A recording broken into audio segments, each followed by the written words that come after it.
স্বতঃস্ফূর্ত লোকজন খাবার খাচ্ছে, সেখান থেকে রান্নাঘর থেকে রান্না করছে, বৌদিরা কাকিমারা সেখান থেকে বেরিয়ে আসছে, মানে একদম স্বতঃস্ফূর্ত।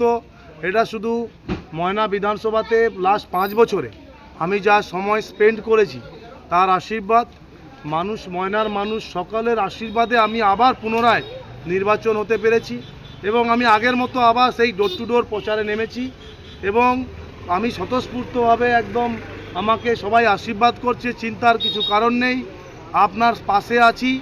এবং শুধু একটাই কথা, পশ্চিমবঙ্গকে বদলাতে হবে, এই চোর তৃণমূল, এই ধর্ষণকারী তৃণমূলকে তাড়াতে হবে, এটাই একটাই সবার কাছে প্রশ্ন।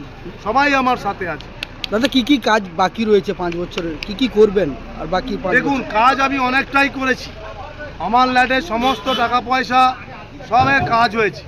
সরকার, রাজ্য সরকার আমাদেরকে 50 লক্ষ টাকা দেয়, আমার 277টা বুথ, ঠিক আছে, তার মধ্যে আমাকে স্বাস্থ্যতে দিতে হয় কিছু টাকা, শিক্ষাতে দিতে হয় কিছু টাকা, কিন্তু ইউপি চলে যান সেখানে 4 কোটি টাকা দেয়, আপনি মুম্বাই চলে যান এমএলএরা 5 কোটি টাকা পায়, হরিয়ানা চলে যায় সেখানে 3.5 কোটি টাকা পায়, আপনি ছেড়ে দিন অত দূর আমাদের ইস্ট জোনে ত্রিপুরা চলে যান, আমাদের আসাম চলে যান 2.5 লক্ষ টাকা, ত্রিপুরা 2.5 কোটি টাকা, উড়িষ্যা 2.5 কোটি টাকা, নেটে সার্চ করে নেবেন।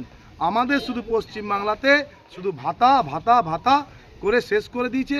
এমএলএরা মাত্র 50 লক্ষ টাকা করে তার তহবিলে পায়, সেখান থেকে এই 277টা বুথ, 16টা জিপি, তার মধ্যে কোথা দিয়ে এমএলএরা কাজ করবে? সেই মানুষের একটু আধটু থাকবেই। তো তার সাথে সাথেও ময়নাতে রেল আসছে, ময়নাতে নন্দকুমার থেকে বলাইপন্ডায় এই প্রথমবার ভারতের রেলের সাথে ময়না যুক্ত হচ্ছে। অশ্বিনী বৈষ্ণবজিকে ধন্যবাদ জানাবো প্রধানমন্ত্রীকে নরেন্দ্র মোদীজিকে ধন্যবাদ জানাবো, বিরোধী দলকে যে আমাদের সবার কথা শুনেছে এবং রাখার জন্য। এবং খুব শীঘ্রই এটা কাজ হবে। 275 কোটি টাকার স্যাংশন লেটার এসে গেছে অলরেডি এবং ময়নাতে ফায়ার ব্রিগেড আনা হচ্ছে। সুজিত বোস ফায়ার ব্রিগেড মন্ত্রী স্পিকারের সামনে ঘোষিত এবং প্ল্যান স্যাংশন করে অলরেডি জমা দিয়ে দেওয়া হয়েছে, খুব শীঘ্রই হয়ে যাবে। ময়নাতে আমার একটা স্বপ্ন লেডিস কলেজ করা, সেটা আমি করতে পারিনি কারণ সরকারে আমরা নেই। আমার স্বপ্ন ময়নাতে জল জমতে না দেওয়া, সেইখানে ইরিগেশন ডিপার্টমেন্টকে 2021 সাল থেকে বরাবর বলার পরেও কোনো ইরিগেশনকে যখনই বলি টাকা নেই, অর্থ নেই, টাকা নেই, অর্থ নেই। বাজেট পাস করে 2,500 কোটি টাকা, 3,000 কোটি টাকা, কিন্তু কাজের সময় যখন চাও তখন পয়সা নেই।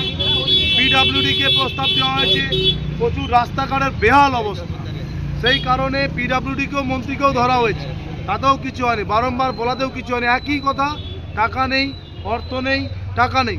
অথচ মমতা ব্যানার্জি তার চোর ভাইপোগুলোকে বুথ অবধি ঢুকে দেওয়ার জন্য কি করলো, বুথে বুথে 10 লক্ষ টাকা করে পাঠানোর ব্যবস্থা করলো। সেখানে যদিও কাজ হয়নি, অর্ধেক 2-1টা কাজ হচ্ছে, কেউ টেন্ডার নিতে চাইছে না কন্ট্রাক্টররা, কারণ পয়সা পাবে না। এবং যারা বুথে ঢুকতে পারেনি তারা এই 10 লক্ষ টাকার প্রলোভন দেখিয়ে বুথে ঢুকছে যাতে ভোটটা প্রচারে করতে পারে, এছাড়া আর কিছু নেই। তাই এই সরকারকে একদম শেষ করে দিতে হবে, একদম গোহারান হারাতে হবে। পশ্চিমবঙ্গে বাঁচতে হলে বিজেপিকে চাই। দাদা আপনার সামনে কিছু মানুষ ক্ষোভ জানালেন এলাকার সমস্যা নিয়ে, কি বলবেন? খুব কিছু কেউই দেখায়নি, তারা প্রশ্ন হচ্ছে এই জিপি নীলকুণ্ডা জিপিতে আছি, আমি এমএলএ, আমাদের এই জিপিতে মাত্র